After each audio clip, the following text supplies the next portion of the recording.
கார்த்திகை தீபம் சீரியல்ல ரம்யா செஞ்ச தில்லுமுல்லு வேலைத்தனம் என்னங்கிறத நம்ம இந்த வீடியோவில் பார்க்கலாம். வாங்க வீடியோக்குள்ள போகலாம். கார்த்தியும் தீபாவும் மனக்கோலத்தில் உட்காந்துருக்காங்க. மீனாட்சியை போய் தாலி எடுத்துட்டு வான்னு சொல்றாங்க. மீனாட்சியும் போய் கபோர்டு எல்லாம் தேடி தேடி பார்க்குறாங்க. அங்கே துணிமணியை எத்தனையும் தேடி பார்க்குறாங்க. அங்கே வச்சிருப்பாளா இங்கே வச்சிருப்பாளா அப்படின்னு எல்லா பக்கையும் ரோம்பையே பெரட்டி போட்டு தேடிக்கிட்டு இருக்கிறாங்க.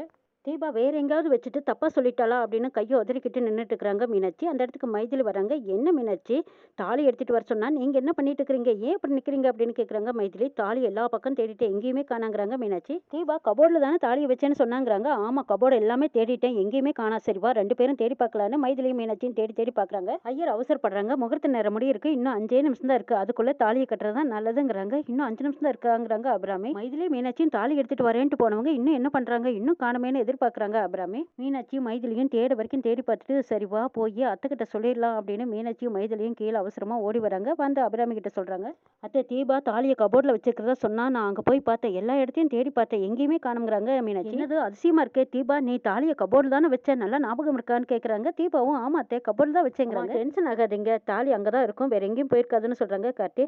அத்தை இருங்க, நான் வந்து தேடி பார்க்குறேன்னு தீபாவும் வராங்க. நானும் வரேவா அப்படின்னு தீபா, அபிராமி, மைதிலி, மீனாட்சி 4 பேரும் போய் ரூம்பையே போட்டு அல்லாசி தேடி பார்த்துக்கிட்டு இருக்கிறாங்க. தீபா போனதுமே அந்த கபோர்ட்ல இருந்து ஒரு பாக்ஸ் எடுத்து, இந்த பாக்ஸில் தான் நான் தாலியை வச்சேங்கிறாங்க. அப்போ எங்கே போயிருக்கோம், சரி இரு நான் தேடி பார்க்குறேங்கிறாங்க. நாங்கள் எல்லாமே தேடி பார்த்துட்டோங்கிறாங்க மைதிலியும் மீனாட்சியும். சரி இருங்க நானும் ஒரு தடவை தேடி பார்க்குறேன்னு அபிராமி எல்லா இடத்தையும் தேடி பார்க்குறாங்க. ஜானகி சோசியர் சொன்னதை நினச்சி பார்த்து பயந்துட்டு இருக்கிறாங்க. உங்கள் பொண்ணு கழட்டி வச்ச தாலி இனிமேல் கழட்டுனது தான், அது மறுபடியும் அவங்க கழுத்தில் ஏறாதுன்னு சொன்னதை நினச்சி பார்த்து பயந்து நிற்கிறாங்க ஜானகி. ஏங்க அந்த ஜோசியர் சொன்ன மாதிரியே நம்ம பொண்ணு கழுத்தில் தாலி ஏறாமையே போயிடுமா அப்படிங்கிறாங்க ஜானகி. அப்படியெல்லாம் ஒன்றும் நடக்காது, இவ்வளோ தூரம் வந்தாச்சு, கண்டிப்பாக நம்ம பொண்ணு கழுத்தில் தாலி ஏறும், நீ கவலைப்படாத இருங்கிறாங்க தர்மலிங்கம். ஐயர் அவசரப்படுறாங்க. நல்ல நேரம் முடிய இருக்கு, இன்னும் 2 நிமிஷம் தான் இருக்கு, அதுக்குள்ளேயே திருமங்கலத்தை கழுத்துல கட்டிடணுங்கிறாங்க.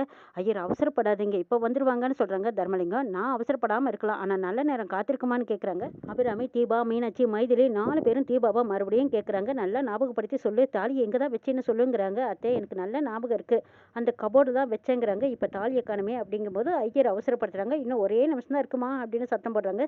சரிவா போய் ஐயர்கிட்ட ஏதாவது சொல்லலாம் அப்படின்னு சொல்லி 4 பேரும் கீழே இறங்கி ஓடி வராங்க. அபிராமி ஓடி வந்து ஐயர்கிட்ட தாலியை காணோன்னு சொல்றாங்க.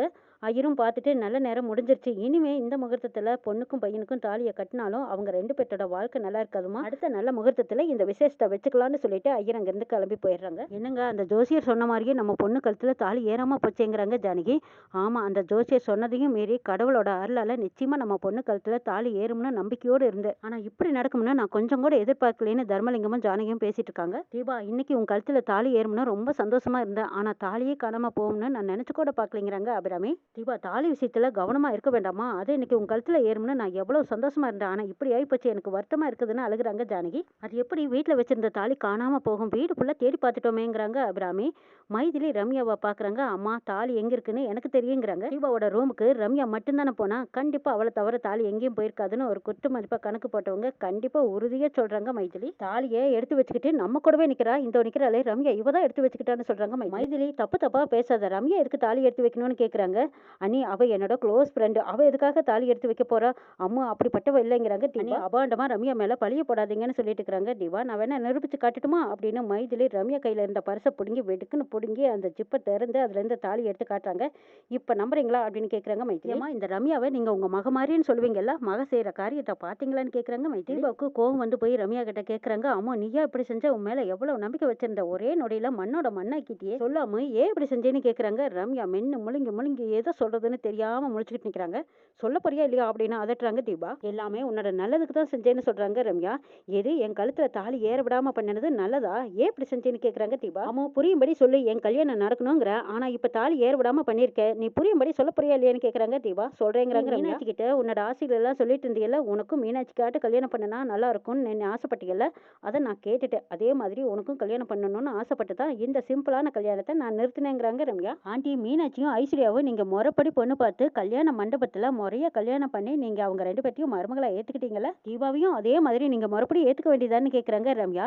தீபா ஒன்றும் அத்தை 10 பொண்ணு கிடையாதுங்கிறாங்க ஐஸ்வர்யா. ஐஸ்வர்யா, நீ கொஞ்சம் பேசாம அமைதியா இருங்கிறாங்க அபிராமி. ரம்யா, உனக்கு என்ன தோணுதோ அதை சொல்லுன்னு கேக்குறாங்க. தீபாவும் உங்க மருமக தானே, தீபாவை மருமகளாவும் ஏத்துக்கிட்டீங்க, இப்ப சூழ்நிலை சந்தர்ப்ப காரணத்தினால மறுபடியும் தாலி அவ கழுத்துல ஏற இருக்கும்போது நீங்க ஏன் இந்த மாதிரி கிராண்டா கல்யாணத்தை பண்ணக்கூடாதுன்னு கேக்குறாங்க ரம்யா. கார்த்தியை தீபா கல்யாணம் பண்ணிக்கணும்னு ஆசைப்பட்டுட்டா, ஆனா நீங்க சிம்பிளா வீட்டுல வச்சுட்டீங்களா ஆண்டி, ஏன் இப்படி வச்சீங்கன்னு கேக்குறாங்க ரம்யா. தீபா அவளோட ஆசையை மீனாட்சி கிட்ட சொல்லிட்டு இருந்தா, அதை நான் கேட்டுட்டேன், அதனாலதான் இவளுக்கும் கல்யாணம் கிராண்டா நடக்கணும்னு தான் நான் தாலியை மறைச்சு வச்சேங்கிறாங்க ரம்யா. ரம்யா, இதை நீ என்கிட்ட என்கிட்ட முன்னாடியே சொல்லியிருக்கலாமே, அதுக்கு எதுக்கு தாலி எடுத்து ஒளிச்சு வச்சேன்னு கேட்குறாங்க. அப்புறம் ரம்யா ஒத்த வார்த்தையில சாரி கேட்டுக்கிறாங்க. தீபா, உன் மனசுல கல்யாண ஆசை இப்படியெல்லாம் இருந்திருக்கா? சொல்லு தீபாங்கிறாங்க. ஆமா அத்தை, சின்னதா ஒரு ஆசை இருந்துச்சு. இதை மீனாட்சி அக்காட்ட சொல்லிட்டு இருந்தேன். அம்மா கேட்டிருப்பா போல இருக்கு. அதனாலதான் தாலி எடுத்து ஒளிச்சு வச்சிருக்காங்கிறாங்க தீபா. அடடா, இப்படி ஒரு ஆசை உன் மனசுல இருக்கிறது எனக்கு மட்டும் தெரிஞ்சிருந்தா கல்யாணம் மாதிரியே நான் விமர்சையா செஞ்சிருப்பேன். சரிம்மா, இப்பவும் ஒன்னும் கெட்டு போகல. இந்த சடங்கை கல்யாண மண்டபத்துல வச்சு சிறப்பா கிராண்டா பண்ணிடலாங்கிறாங்க. அவர் உனக்கு சந்தோஷமா தீபான்னு கேக்குறாங்க. அத்தை, நீங்க சிம்பிளா செஞ்சாலும் எனக்கு சந்தோஷம் தாங்கிறாங்க தீபா. கார்த்தி, உன்னை கேட்காம இப்படி ஒரு முடிவு எடுத்துட்டேனே, இதுல உனக்கு சந்தோஷமான்னு கேக்குறாங்க. கார்த்தி, ரொம்ப சந்தோஷமா, நீங்க என்ன முடிவு எடுத்தாலும் அதுல எனக்கு சந்தோஷம் தான்ங்கிறாங்க. கார்த்தி சொன்னதை கேட்டு எனக்கு இதுல சம்மதம் தான் அப்படிங்கிற மாதிரி தலையசிக்கிறாங்க தீபா. 2 பேர்த்தோட சம்மதத்தையும் கேட்டுட்டு அபிராமி அடுத்த முயற்சியில இறங்குறாங்க. அடுத்தது ரம்யா பெரிய திட்டம் போட்டுட்டு இருக்கிறாங்க. என்ன நடக்க போகுதுங்கிறதையும் நாளை எபிசோட்ல பார்க்கலாம்.